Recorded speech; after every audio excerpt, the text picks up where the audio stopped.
दोस्तों, बसंत गुरु जी का प्रणाम। इन दिनों जैसे जैसे हमारी सभ्यताएं और हमारा मशीनी युग का दौर आना शुरू हुआ है, यानी हमारा जो बुद्धि है, ये हमारा बुद्धि का ये युग है। आप अपने हिसाब से युग का कुछ भी नाम कर दीजिए, लेकिन हम जब देखते हैं तो ये जो आज का जो दौर है, ये जो आज की सभ्यता है, ये पूरी बुद्धि का दौर है। और जब बुद्धि का दौर आता है तो हमारे हर काम में हमारा बुद्धि का स्थिर होना और बुद्धि का शांत होना और बुद्धि का क्रियाशील होना, तीनों पक्ष जरूरी है। बुद्धि शांत होगा तो सही ढंग से क्रियाशील होगा, और सही दिशा में यदि क्रियाशील होगा तो फिर मन माफिक कार्य होगा, और जब मन माफिक कार्य होगा तो अंदर में खुशी मिलेगी, और जब खुशी मिलेगा तो संपत्ति भी बढ़ेगी, क्योंकि मन माफिक कार्य होने से, व्यवसाय होने से या सफलता मिलने से हमारी आर्थिक वृद्धि होती है। और आजकल के दौर में मनुष्य अपने जीवन को इतने संसाधन की आवश्यकता बढ़ा लिया है, इतने जीवन के छोटे छोटे रोज़मर्रा जीवन में इतने धन की आवश्यकता हो गया है कि बेसिक चीज़ नहीं, अब हम बेसिक चीज़ों पर ध्यान नहीं देते। बेसिक रोटी, कपड़ा और मकान अब ये बहुत कीमती चीज़ हो गया है, क्योंकि अब रोटी में कितने वैरायटी हैं, हम क्या खाएंगे, आज क्या खाएंगे, नाश्ता में क्या करेंगे, दोपहर में लंच में क्या करेंगे, डिनर में क्या करेंगे, वगैरह वगैरह। ऐसे ही कपड़े में हमको सुबह ये पहनना है, दोपहर ये पहनना है, रात्रि में ये पहनना है। कपड़ों में भी कितनी वैरायटियाँ हैं कि मैं फंक्शन में जाना तो मुझको ये पहनना है, मुझे सड़क किनारे घूमना तो ये पहनना है, वॉकिंग में ये पहनना है, रात्रि में ये जाना है, वो मतलब कपड़ों की भी कितनी ज़्यादा। उसी तरह से मकान हमको रहने के लिए सर्व सुविधायुक्त चाहिए, कहाँ चाहिए, लोकेशन में चाहिए, तो बहुत ढेर सारी चीज़ें हो गया है इसमें। तो ये बेसिक जो ज़रूरत की चीज़ें थे, अब वो बेसिक नहीं रह करके वो मल्टी फंक्शन करने लगे हैं।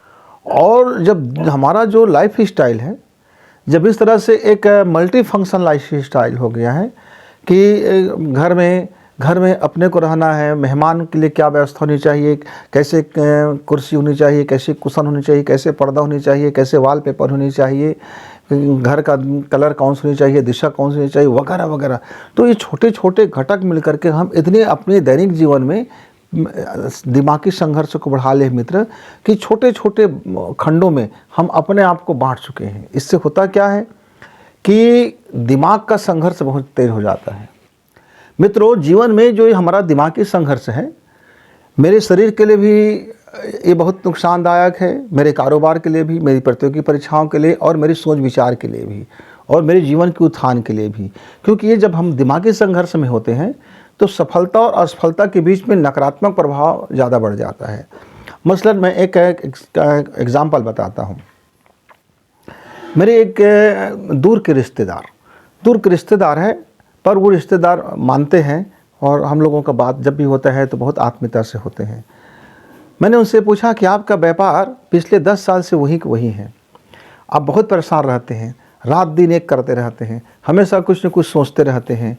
तो बोले मैं क्या बताऊं, मैं बहुत भरसक प्रयास करता हूं, लेकिन मेरा जो व्यापार है वो बढ़ता ही नहीं है। मेरा दिमाग का तनाव बहुत बढ़ता चला जा रहा है। उम्र भी ऐसा हो गया है कि अब बच्चों के लिए ये करना है, वो करना है, उनको बच्चों को हाई एजुकेशन दिलाना है तो उसमें पैसा लगना है, ये करना है, और मेरा व्यवसाय जो है बढ़ने के बजाय स्थिर सा हो गया है। यद्यपि मैं इस पर इन्वेस्ट भी करता हूँ, मेहनत भी करता हूँ, सब कुछ करता हूँ, हुनर भी है।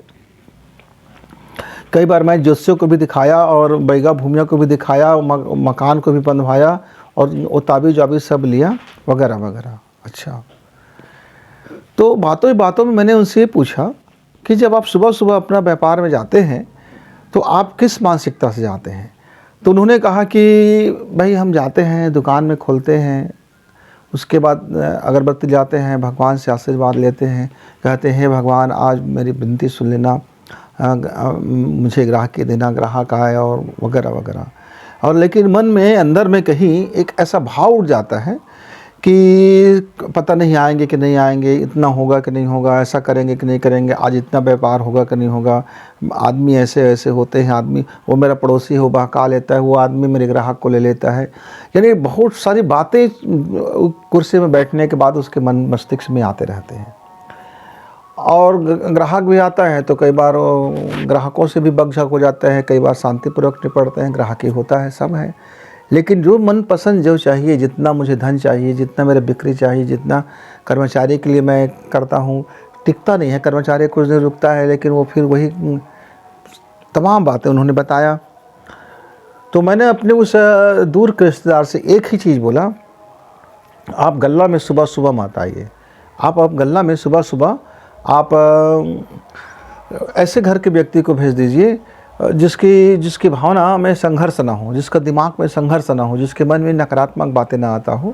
वो सिर्फ एक ही चीज़ जानता हो कि मैंने दुकान खोल लिया, मैंने भगवान की आरती कर ली, आज व्यापार होगा और खूब व्यापार होगा और मज़े से सब व्यापार होंगे, कर्मचारी भी खुश रहेगा, हम इसकी सैलरी बढ़ा रहे हैं, हमारा दुकान आगे बढ़ रहा है, जो भी ग्राहक आ रहे हैं उनका भी तरक्की हो रहा है।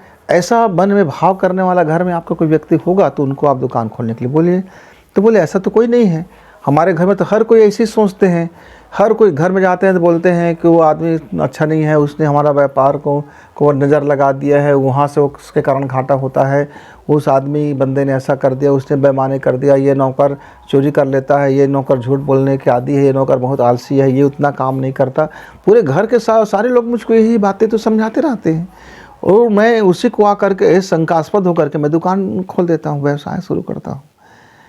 तो मैंने कहा कि देखो, आपका चाहे ज्योतिष महाराज जो भी कहता हो, राहु हो, केतु हो, बकरी हो, शनि का बकरी हो, किसका बकरी है, आप इसको सोचते रहना, लेकिन आपका खुद की नज़र आपके ऊपर लग गया है तो आप अपना नज़र उतार लीजिए। नज़र ऐसा उतार लीजिए जो चश्मा है भाव का, जो संघर्ष का, जो आप पहले क्षण में सोचते हैं आपका व्यापार अच्छा होगा और उसी क्षण सोचते हैं कि पता नहीं होगा कि नहीं होगा। आप पहले क्षण सोचते हैं कि आपका कर्मचारी आपके लिए बहुत अच्छा काम करेगा, फिर आप उसी क्षण सोचते हैं कि आपका कर्मचारी आलसी है, बेईमान हो सकता है, धोखा दे सकता है, चोरी कर सकता है, दगा कर सकता है। आप उसी क्षण आपके मन में दूसरे भाव आ जाता है।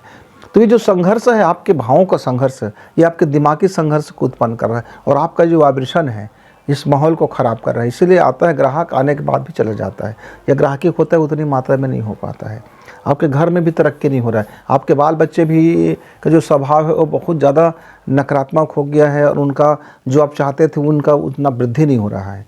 तो ज़रा घर का माहौल यदि आप बदलेंगे और अपना दिमाग को शांत रखेंगे, स्थिर रखेंगे, यदि आप पूजा करने का मतलब होता है कि हम ईश्वर पर विश्वासी बने, जब हमने ईश्वर पर विश्वासी बन गए मित्र, तो अपना दिमाग क्यों लगाना कि आज मेरा होगा कि नहीं होगा, ये संघर्ष क्यों जन्म लेना।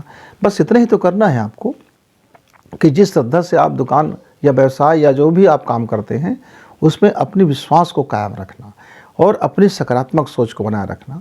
तो मैंने उनको बताया एक छोटा सा फार्मूला, कहा कि आप जैसे ही दुकान शुरू करते हैं तो आप अपने हाथ से अगरबत्ती जलाते हैं, जलाइए, फूल चढ़ाइए और एक हिस्सा यानी 1 रुपये, 10 रुपये, 5 रुपये, जो भी आपका श्रद्धा हो उतना रुपए अलग से आप रख दीजिए एक दूसरा गुल्लक में। ऐसे गुल्लक को आप उसका पैसा का इस्तेमाल नहीं करेंगे। ये बोलना, ये जो भी गरीब कल्याण दुखी इस मानवता के सेवा के लिए, यहाँ जो भी पढ़ने लिखने वाले बच्चों की कोई कमी के लिए, कहीं किसी की ज़रूरत आ गई है उसके लिए, ये अलग से अपने राशि पहले आप दान की राशि निकाल दीजिए और उसके बाद जो भी पहला ग्राहक आए आप उसको 5% का कम से कम में छूट दीजिए। घोषणा कर दीजिए कि मेरा पहला ग्राहक जो भी होगा, जो भी उचित दाम होगा उसमें 5 से 10% का मैं छूट करूँगा। जो भी जितना रुपये का खरीदे, 1 रुपये का खरीदता है तो भी मैं उससे 90 पैसा ही लूँगा। आप एक नियम बना लीजिए और धन्यवाद दीजिए अपने ग्राहक को और मन में इस बात का खुशी रखिए कि आपके ग्राहक आ रहे हैं, आपकी ग्राहकी अच्छी हो रहा है। और आप घर में जाते हैं तो घर वालों को बता दीजिए कि दुकान के बारे में, व्यवसाय के बारे में कोई चर्चा ना करें। घर में जाएं तो घर की चर्चा करें कि भाई आज स्वास्थ्य कैसा है, आज बच्चे का पढ़ाई लिखाई कैसे हुआ, आज घर में कौन से नए व्यंजन बन गए हैं, हमको मेहमान आना है, दादी से बात करना है, पापा से बात करना है, बच्चे से बात करना है। आप वहाँ थोड़ा सा अपने आप को फ्री कर लीजिए। अब दुकान को अपने दिमाग पे बैठे बैठे मत ले जाइए वहाँ तक का।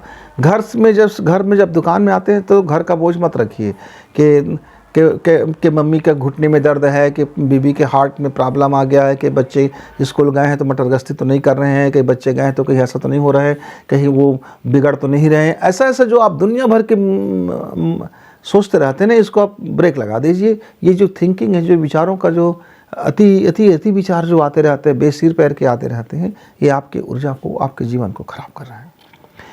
तो मैंने उनसे कह दिया, बोल दिया भाई आपको मानना है तो मान लीजिए, नहीं मानना है तो मत मानिए। तो उसके बाद मैं ऐसा बोल करके अपना चाय पानी पिया और वापस आ गया। मित्रों, 1 साल के बाद वो फिर हमारे घर आए और घर आए तो इस बार पूरे फैमिली सहित आए। आने के बाद घंटे भर बैठे। बैठने के बाद मैंने पूछा किम प्रयोजनम महोदय, तो उन्होंने कहा कि बस यूँ ही हम आए हैं, आपको धन्यवाद बोलना था कि आज हमारा व्यापार व्यवसाय में बड़ा आनंद आ रहा है और पहले से काफ़ी हम घर परिवार में सुखी महसूस करते हैं और खुशी महसूस करते हैं। जैसे हम खुशी महसूस करते हैं तो मेरा दिमाग शांत हो जाता है और मेरा व्यापार बढ़ने लग जाता है। हम घर में जैसे अपने आप को रिलैक्स महसूस करते हैं, खुशी से भरते हैं एक दूसरे को, अच्छी अच्छी भावना में जब आते हैं। लेकिन आदत पड़ा हुआ है, वो जा नहीं रहा है। तो मैंने कहा कि आदत पड़ जाता है तो जैसे एक आदत पड़ गया वैसे दूसरा आदत पड़ जाएगा। आपने इतने दिनों तक विचारों का जो आपने जो इकट्ठा कर लिया है, वो धीरे धीरे आप अच्छे इसको करते जाइए तो आदत बदलता जाएगा और आपकी जीवन शैली बदलता जाएगा, दिमागी संघर्ष बचता जाएगा। तो क्या फिर भी ऐसा कोई उपाय हो जिससे मेरा दिमागी संघर्ष जितना जल्दी शांत हो जाए? तो हमने कहा बिल्कुल फार्मूला एकदम सटीक है, सांसों पर ध्यान। सांसों पर ध्यान टिका देने से हमारा जो दिमागी संघर्ष है वो रुक जाता है। लेकिन ये आपको समझना ज़रूरी है कि जब हम सांसों पर ध्यान टिकाएं तो मेरा जो ध्यान है वो कहाँ रहे, किस चीज़ पर रहे, किसी चीज़ पर रहे या किसी चीज़ पर ना रहे, ये महत्वपूर्ण हो जाता है। लेकिन आपने सांसों पर ध्यान टिका दिया है पर मस्तिष्क में विचारों में वही थिंकिंग बारंबार दोहरा रहा है, तो फिर वो उसका लाभ नहीं होगा। तो मैंने बताया कि आप गहरी सांस खींच लीजिए, चेक कर लीजिए कि कौन सी आपके सांसें चल रही है बारी बारी से।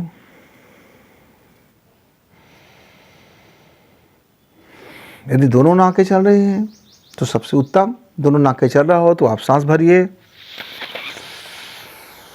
दोनों नाकें बंद कर दीजिए और बंद करने के बाद आप सांस को अंदर में होल्ड करके रखिए और आपके नाक के इस हिस्से भाग पर अपने बंद आँखों से अपनी निगाहों को यहाँ टिका दीजिए। कोशिश कीजिए बंद आँखों से उस अग्रभाग को देखने की। पहले आप ऐसा खुली करके देख लीजिए, खुले आँख से देख लीजिए। जैसे से अभ्यास पक जाए तो आँखें बंद कर लेना और उसके बाद फिर आप अंदर में ओम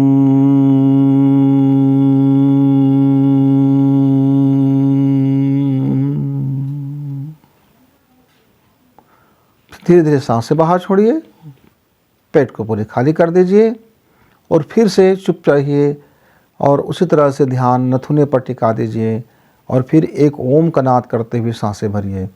ओम।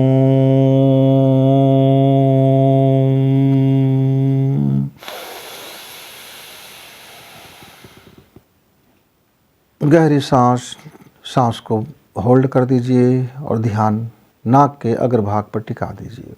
बस ऐसे ही 15 मिनट का आप छोटा सा प्राणायाम और ध्यान कर लीजिए। आप देखेंगे कि आपका दिमागी संघर्ष रुक चुका होगा और आप जो नए सोच का जो आदत है वो जीवन में बदल चुका होगा और आपका कारोबार में, आपकी ज़िंदगी में बरकत होगा, खुशी होगा, तरक्की होगा, सफलता होंगे और जीवन में आनंद होगा। तो मित्रों, यदि आप भी दिमागी संघर्ष में उलझे रहते हैं तो अपना दिमागी संघर्ष को स्टॉप करने के लिए आप यह छोटा सा थोड़ी सी आदत परिवर्तन और ये थोड़ा सा आप प्राणायाम, सांसों का ध्यान कर लीजिए, देखेंगे काफ़ी लाभ हो जाता है। तो फिर मिलेंगे, तब तक गुरु जी को विदा। नमस्कार, धन्यवाद।